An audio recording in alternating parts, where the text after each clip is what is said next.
Why are parts of Madinah completely off limits to the world? Today, we descend into a forgotten history, buried beneath the city of the Prophet, peace be upon him. Under the calm streets, glowing mosques and soft prayers, lies a place no one speaks of. No signs, no crowds, no light. It's hidden beneath one of the most visited cities on earth, but only a handful have seen what lies below. Some say it's sealed, others say it's guarded, and some believe it was never meant to be found. So what's really down there? Why are some doors closed, even to the most trusted? You won't find this story in tour guides, only in forgotten maps, old books, and whispered memories. What's hiding under Madinah? Madinah is not just a city, it's the heart of every believer. This was the Prophet's home, where he walked between palm trees, smiled at his companions, and rested under the stars. Here, the Quran came alive, the Adhan echoed, Islam stood firm. Even today, when you enter Madinah, the heart softens, the noise fades, the soul feels safe. But there's another part of the city, one that never speaks, but always listens. Everyone knows the green dome, the Rauda, the grave of the messenger, peace be upon him. But few ask, what lies beneath? Because under the polished stone are layers sealed by time. Wells that once quenched the Sahaba, now closed. Staircases, now locked. Rooms that held scrolls, sandals, swords, now forgotten. And some places you simply can't enter anymore. Not because of rules, but because no one remembers how. The city expanded upward, but below it still holds secrets. Old blueprints show tunnels beneath the mosques, twisting, narrow, ending in silence. Locals speak of zones near Masjid Nabawi, once open, now closed. A well here, a cellar there, covered, vanished. No announcement, no warning, just gone. And maybe they were meant to be, not hidden out of fear, but protected out of love. So what is Madinah guarding? What was left behind that no eyes were meant to see? Before Madinah had stone walls and shining lights, it had rocks, black, sharp, endless. The land was shaped by fire long before people lived here. Volcanic rock, they call it Hara, covers much of Madinah even today. And between those rocky lands were valleys, dry paths. Some would flood when rain came, others held shade, shelter, secret places to sit and speak. In these valleys, water was life. The Prophet drank from certain wells, and each well still holds a name, a memory. There was Bir Aris, a quiet well not far from Masjid Quba. It was here that the Prophet, peace be upon him, once sat, his feet dangling in the water. Abu Musa al-Ash'ari, may Allah be pleased with him, came to him there. It is also known as the Well of the Ring, because it was here the Prophet's seal, the ring used to stamp letters, fell into the water. And then there was Bir Rauha, the well the Prophet drank from on his way to battles and back from them. Many say the water of this well was sweet, like rain after a long wait. These were not just places to drink. They were places of prayer, of peace, and sometimes of planning. Today, some of these wells are sealed, others are covered, not by neglect but by age, and perhaps intention. Madinah has rooms underground, old ones. Some were used to store books, others for food, and some we don't know. Near Masjid Nabawi during the Ottoman period, builders found underground spaces, arched doorways, narrow paths. They left them there, undisturbed, and built above. Some say these rooms were made for protection, a safe place if the city was attacked. Others say they were old teaching places, hidden study spots in times of hardship. No one is sure, and that's what makes the matter even more. To the west of Madinah, a trench once cut through the land like a scar. It was not wide, but it was deep. dug by the hands of the believers, with their pain, sweat, and dua. The Prophet stood there side by side with his companions. They were outnumbered, hungry, but they had faith. When they struck the rocks under the soil, sparks flew, and he saw light, not just of that moment, but of the future. This trench, part of it still there today, protected Medina once, and some say what lies beneath it still holds that shield. The ground beneath Medina has never been just dirt and stone. It holds steps, voices, tears, and moments the world forgot. But Medina remembers, every footstep, every prayer, every secret, still resting under the dust. Long before Medina became a city of peace, it was a city of fire. The land around Medina was shaped by something ancient, something loud, something burning. Lava once poured across these lands. It cut through valleys. It cooled into sharp stone. And from that stone came the city we know today. There are two great lava fields around Medina, one to the east, one to the west. The people call them Harat Rahat and Harat Wakim. They stretch for miles, black, broken, beautiful in their own way. And between them, Medina sits like a calm heart between two storms. In the year 654 after Hijrah, around 1256 in today's calendar, the ground shook. It didn't start in Medina. It began far away near Harat Rahat. A volcano woke up. For weeks the earth trembled, fire cracked through the mountains, lava spilled over villages. And then it began to move toward Medina. Eyewitnesses say the skies turned red, the mountains groaned, and the fire marched. People feared the worst, but just before the lava reached the city, it stopped, like something unseen told it to turn away. The scholars of that time said, "It is from the mercy of Allah. The fire turned from the city of his prophet." But the story didn't end there. That eruption left something behind. Deep under the cooled rock were tunnels, natural caves, hollow paths made by heat and time. Some of them run long. They twist like rivers. Some lead to nothing. Some open into spaces big enough to stand in. We don't know how many there are, or how far they go. But some locals, especially the old Bedouin families, say these caves were used long ago. Used to hide, to travel unseen, to meet in secret when danger filled the streets. During the early years of Islam, when enemies plotted, when spies moved in shadows, when news needed to move faster than footsteps, people knew where to go. They followed the stone. In the time of the Prophet, peace be upon him, Medina was a city surrounded. To the north, the tribes of disbelief. To the south, long roads of desert. And all around, eyes watching. But beneath the city, there were quiet paths. Some were natural, some were carved, and some were known only to a few. Water moved through them, secrets passed through them, sometimes even people. It wasn't just the lava that left these trails, it was the life around it. When the Prophet, peace be upon him, and the companions dug the trench to protect Medina, they moved through soil filled with volcanic rock. Every strike of the shovel sparked stone, and every step they took laid a path for the future. So today, when we walk through Medina, we walk on cooled fire, on tunnels unseen, on places shaped by both danger and mercy. And somewhere beneath it all, the land still remembers. Long after the time of the Prophet, peace be upon him, Medina continued to grow. Kingdoms rose, caliphs came and went, and with every new ruler, new hands built new layers into the city. But not everything they built was above ground. The Abbasid era brought scholars from across the Ummah. Medina became a center of knowledge again, not just faith.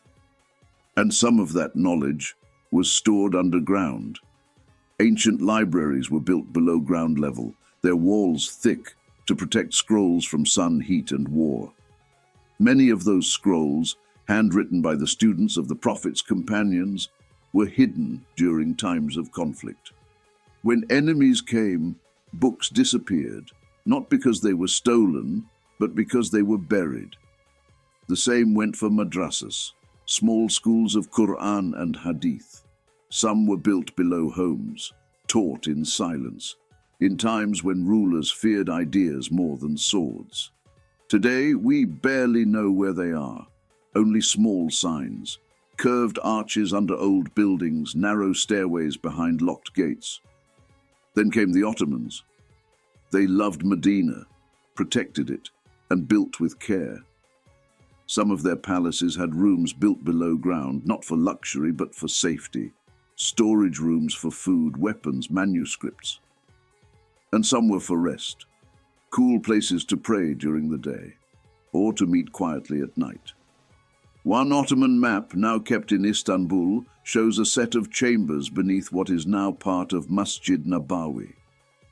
The labels are clear: Hujra Kadima, old rooms; Dar al-Mawjudat, storage of rare items; Bab Mughlaq, sealed door. But today, none of these places can be found. During the many expansions of Masjid Nabawi, especially in the 20th and 21st century, workers discovered things. Old wells under the masjid courtyard, empty rooms under prayer halls, passages that led nowhere or led somewhere once. In some cases they were measured, photographed, and sealed again. Why? Some say they were unsafe, others say they were meant to remain closed. A few images still exist, faded, archived, black and white photos showing small stone chambers with arched ceilings, no doors. One builder, during the early expansion in the 1970s, told his son, "We found a hallway under the masjid. It was empty, but it didn't feel empty.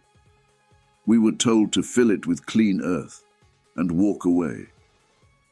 Even today, parts of the masjid grounds are slightly raised, just enough to cover something beneath, something no longer shown on any new map.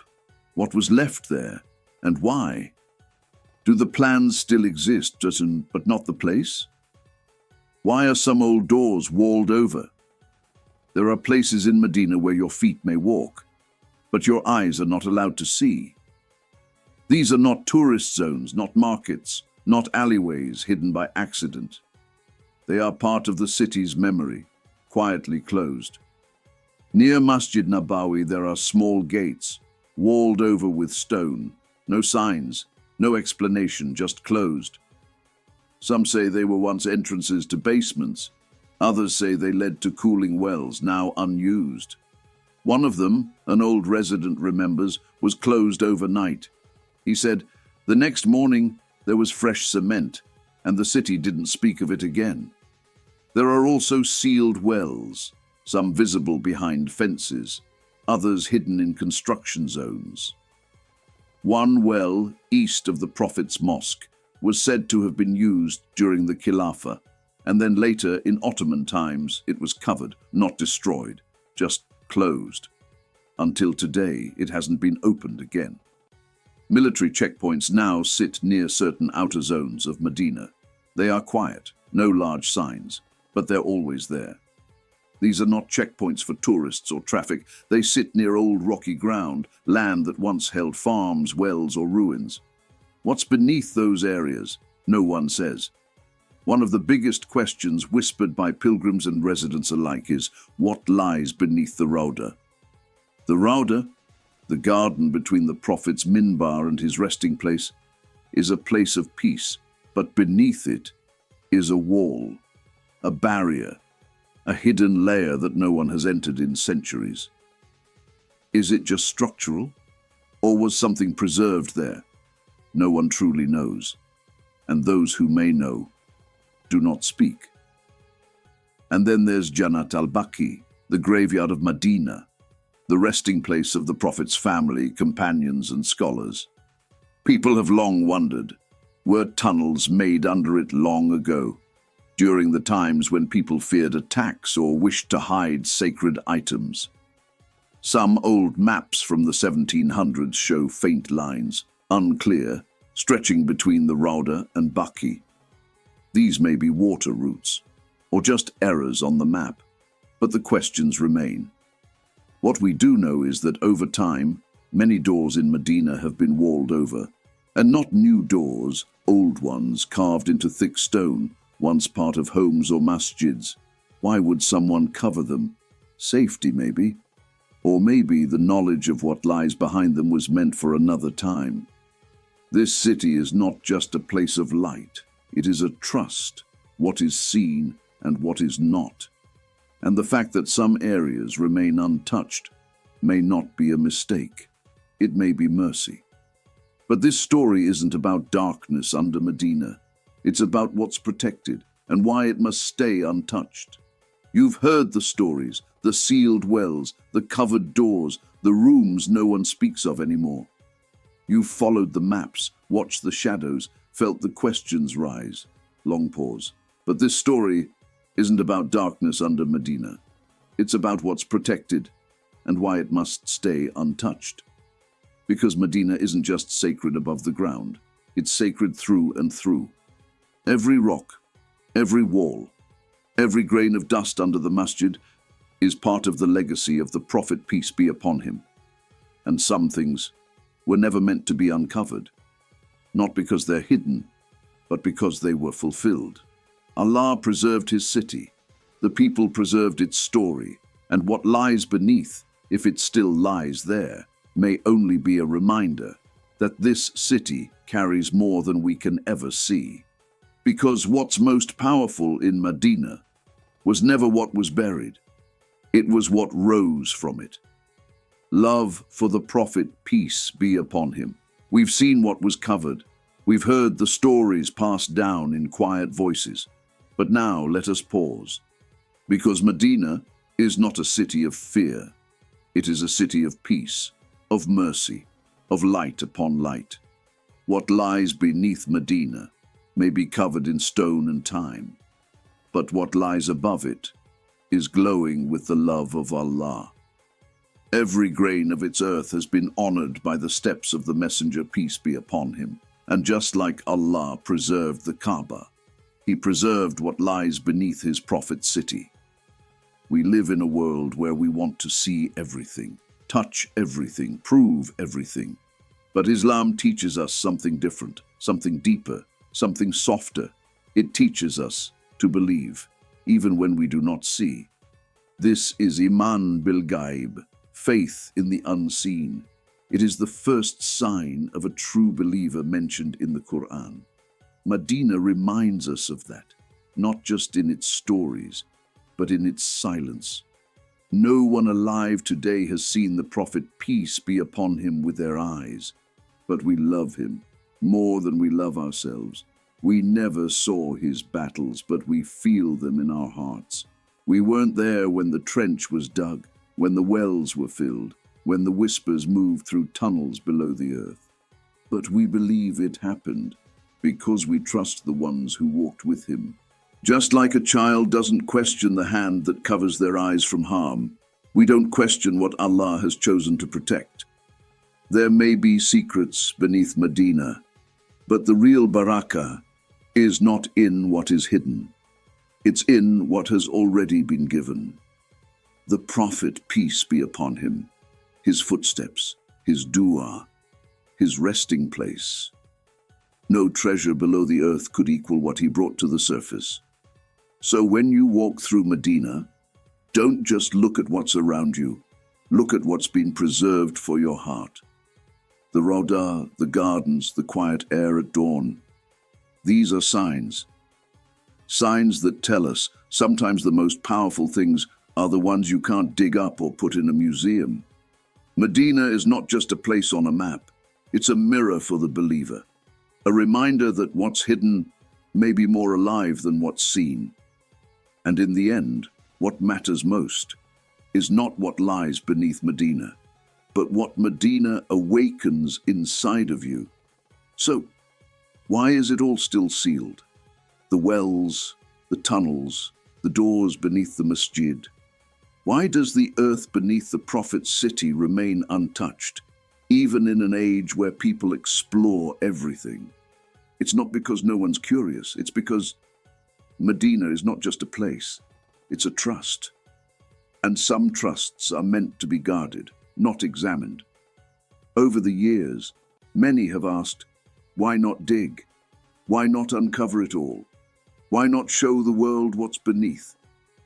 And yet, the answer has always been the same: out of love, out of respect, out of adab.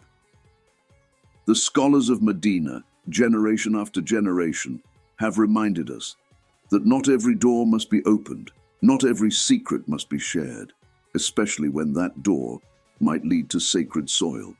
The Prophet, peace be upon him, is buried here. So are Abu Bakr and Umar. May Allah be pleased with them. The Sahaba walked these grounds. Some are buried in forgotten spots under homes, streets and masajid. Who dares dig through that? What machine, what camera, what ambition could ever be greater than the honor of not disturbing them?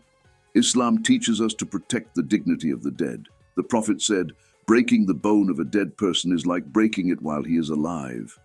So how could we open graves or break the silence of a well he once drank from? Yes, archaeology has its place, but even knowledge must have adab. We don't seek to own history. We seek to honor it. Some look at Medina and ask, what else is hidden? But the believer asks, what did the Prophet leave for me to follow? The mission was not to uncover stones. The mission was to carry the message. He didn't teach us to chase secrets. He taught us to guard them when needed. The wells, the tunnels, the underground rooms, they served their time. They were places of rest, of prayer, of safety. And now, they rest. We are not here to dig. We are here to walk carefully upon the path of the messenger, peace be upon him. And if we find a door that's closed, perhaps it's better that way. Comment if this story made you feel something. You've traveled beneath Medina, not through tunnels, but through time. You've heard the stories of sealed wells, forgotten rooms, ancient stone paths, places where the past still breathes. But this story was never about what's hidden under the earth, because what lies beneath may remain sealed by stone and silence. But what the Prophet, peace be upon him, left above ground is open to every heart willing to carry it. Children learning Quran, a worker quietly sweeping the Rauda. The message was always clear: worship with sincerity, love with mercy, live with trust. And if this story stirred something in you, let it be more than curiosity. Let it be love. Love for the one who walked these streets in the dark to visit the sick. Love for the one who prayed alone when the world was against him. Love for the one who smiled at strangers, even as the ground below held his tears. Let this mystery increase your love, not just your questions. Share this story. Let the legacy of Medina live on through you.